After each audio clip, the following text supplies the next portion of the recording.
Took the long drive to Miami to get our water maker. 6 hours in the car. We decided to stay the night in a hotel. So we're in Miami, South Beach. This is the dress I chose. I do have orange shoes to go with it, but the baby's napping, so can't do that. I'm just excited to be in a hotel, to be honest with you. Today, I'm geeking out. We traveled to Miami for a consult and to get our water maker. I'm kind of curious how much this thing is. Jeremiah went to go pick up the water maker. You'll get a class on a Spectra from the best in the business. And change these two filters out on a regular basis. We've had our unit rebuilt. It's time to get this baby back on board Calypso. Are you ready? Let's do it. I set up a little makeup station. Oh, and we have baby stuff. But you know, one day I'm gonna miss all this junk. I don't have a house, guys, so this is like super exciting to me. And I have a bathtub. You know, I'll be in there tonight taking a beautiful little bath. No kids allowed. You know what I wanna do on the balcony? I can't share it on here, but I wanna get down on the balcony. ICW, we've been out there on both the Lazy Gecko and Calypso. I'm happy to be in a room. We could have got double beds, but I decided I like my husband tonight, so I guess I'll get it king. We never do this stuff. It's fun to just kind of like play house for a night. To ship the water maker was $750. The hotel room in the car, which was free, cost less than shipping it. So we figured, like, let's just make a weekend out of it. And we're just gonna enjoy a little bit of hotel life. How'd you like yesterday's car ride? Fun. I don't feel bad for you, I feel bad for your sister. She can't even move around or do anything. She was real bored. But she was dancing. Yeah, she was dancing. Who are you texting? I was just sending Hernando a text. We made an appointment to see a rep for CAI, the FLIR, night vision. We're considering putting on Calypso. This one has like a processor in it that it has all these pre-programmed things like a log or a person, whatever in it. It's on top of the mast camera. It looks over the water, and even at night, it can like recognize things. Hey, there's a log right there, and it will highlight it for you. And also it learns. So if it sees something it doesn't recognize, it will say that's something, and you can tell it, hey, that's a box, whatever, and the unit will learn that, and then in the future recognize boxes and stuff. So we have considered putting something like this on Calypso because a lot of times we're out there, it's black, right? Yeah, you can't see anything. You can't see even like next to you in the water.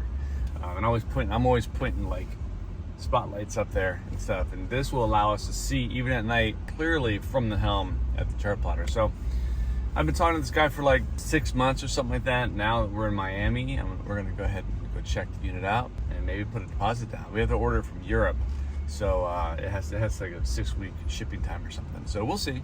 Now that you mentioned deposit, I'm kind of curious how much this thing is. Do you think they'll give us a sponsorship? No. No? Okay. Maybe we can relax a little bit more at night and not be so worried. It's like another person watching. Yeah. Does that mean I can sleep on watch now? Nope. That's the gear I want. The gear where I can sleep on watch. What'd you think of that? Small.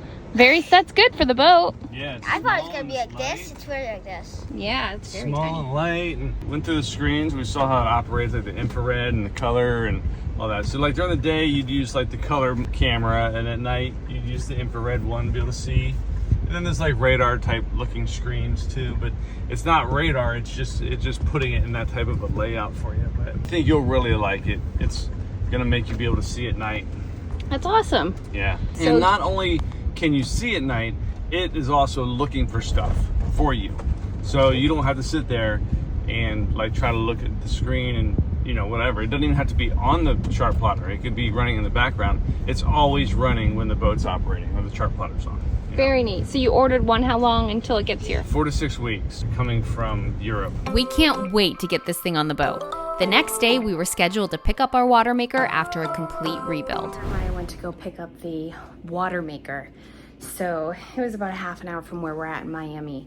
I didn't want to go because he told me he was going to get him to put it on the bench and stuff, which I knew was going to take hours. I'm like, okay, we'll just stay here and we'll have like a nice breakfast together, me and the kids. And I'm working out right now. Reese is building a fort. The baby's sleeping. Jeremiah's still not back. It's probably been 3 hours since he left. JT Halden is a Spectrum master. We sent our unit in for a rebuild after it malfunctioned. He's about to show us all about it. You hear the motor running? Okay, so Yeah. you see the speed that it's running at? Yeah. And that's when you want to adjust this in the freshwater flush mode.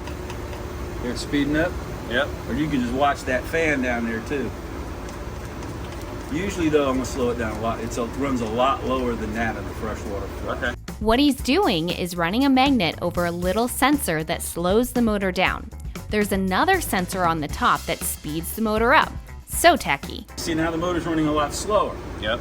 Because it's just assisting your house pressure pump. When it first starts up, it's injecting fresh water, so you change your filters out or whatever.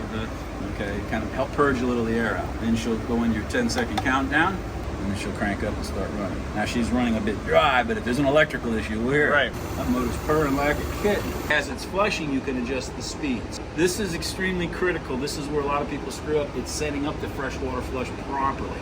And what I mean by that is we're trying to evacuate all the salt water out of the system. You can't get 1,000% of it out, but you're pretty darn 99. Okay, and the only way we know that we've done that effectively is at the end of the freshwater flush, we're going to measure the brine discharge line. You're going to pop this line off here. Yep. And collect a little of the water. That's okay. And then you're going to measure that with your handheld. You need to be at 1,000 parts per million or below. If it's not, let's say for example it's 2,000. Okay, and we flushed it for basically 5 minutes. We need to adjust this to make sure it's at 1,000 parts per million or below. We don't know at this point in time why it's above that. We're going to assume probably it's in the motor speeds.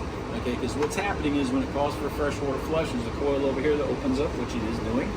It's working. And the fresh water comes into the system.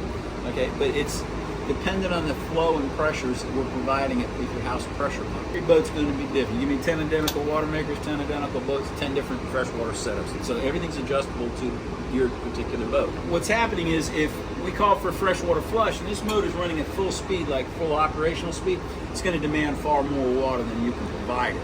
So it's going to make up the difference. So let's say, for example, just for easy math, this pump requires 3 gallons a minute, and your house pressure pump's only giving it 2.5 gallons a minute. Going to look for that other half a gallon. It's going to, and it's going to suck it up through your through hole, mixing salt water with a system that's not a good freshwater flush. What we'll usually do at that point is, first thing you do is close the intake through hole and then start a freshwater flush, regardless if you've ran the water maker down. Do a freshwater flush, just sit and watch it.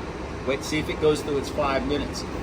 If the motor's running too fast, it will probably go into either service pre-filters now or check C-string, because your sensors are reading a vacuum as the filters get dirty and dirty. But we close that through hole and it wants more water. There's your vacuum right there, so the sensors go nuts. Right, because it's trying to get the water from over there. Right. Yeah. So if it's, let's say we start running it 2-3 minutes into it, it shuts down on one of those alarms, you know this motor's running too fast. Stop the system, give it a moment or two so the pressures dissipate, back, start the freshwater flush again, and then immediately go to slow the motor down a little bit. And then just sit and wait again. What we're trying to do is get through the entire 5-minute flush without that shutting down, but just to the point where it wants to shut down, but not quite. Does that make sense? Yep. That's what we're trying about. And then we're going to measure that once again. Now let's say we're down to 1,500 from the 2,000. Then we know the motor's running proper speeds because it's not sucking up salt water. Now we either have to extend the runtime or shorten the runtime to get to that 1,000 parts per million and below. Critical to do that. If you don't do that, you'll end up with membranes like this, fouled out because the flush system wasn't set up. Oh, yeah. And it gets all nasty in there, and they'll biofoul out real quick. Meanwhile, back at the hotel, This is what I'm using for a weight. It's actually great. I've done bicep curls. I'm using a towel on the ground to do some planks and abs. Got a little filmer back there helping me. Come on. Okay, and good. Freshwater flush is one of the most ignored things on every water maker, whether it's a Spec and everybody else. Right. You assume it's just going to be You good. just assume I hear it's Yeah. freshwater. No. And change these 2 filters out on a regular basis, and this system should tick along just fine for quite a while. We're cranking all the way up. Okay, what we would normally do is scroll through your alarm display. So it tells me the feed water pressure. Well, there's no water going in, so it doesn't give me that. Here's your filter. Go to replace. Total hours 855. Runtime. How many gallons? We're not making anything. We're not hooked up with a membrane. Your salinity is below 100. Everything's working. Then we get into the program itself and scroll through that, make sure everything's set up. As you press the bottom 2 buttons and hold them at exactly the same time. You sit and hold for 5 or 6 seconds. Just say system's imperial, then you know you're into the program. Everything's connected. That's good. All the sensors are working. It's going to flush for 6 minutes. You have a Z-ion system on you? Yep. Okay, that's why you're every 30 days. Okay. Flush duration. Yep. So I can raise it, lower it, any numbers I want, but let's keep it at 6 for right now. That's what we normally do, and Okay. that should be a good time Okay. once you adjust the motor speeds and everything. Hi, honey. Good morning. You make it up? Then JT put a brand new membrane in our unit. Hopefully this thing starts acting right. Water makers are a big deal out there, and this one has failed us a lot. Coming up, What did you think of the boat show? It was good. we're in Annapolis for the sailboat show. I was the one that got to let her experience the boat show with me. That on YouTube. Jeremiah gets mad and will take our patrons sailing. Okay, lock her in. You're coming aboard Calypso's sister ship, Ohana. Want more? Check us out at lazygeckos.net. Remember, patrons can get complimentary access. You can also visit our Vimeo channel. The link is below. Don't forget to click subscribe to get all of the fun. See you next week.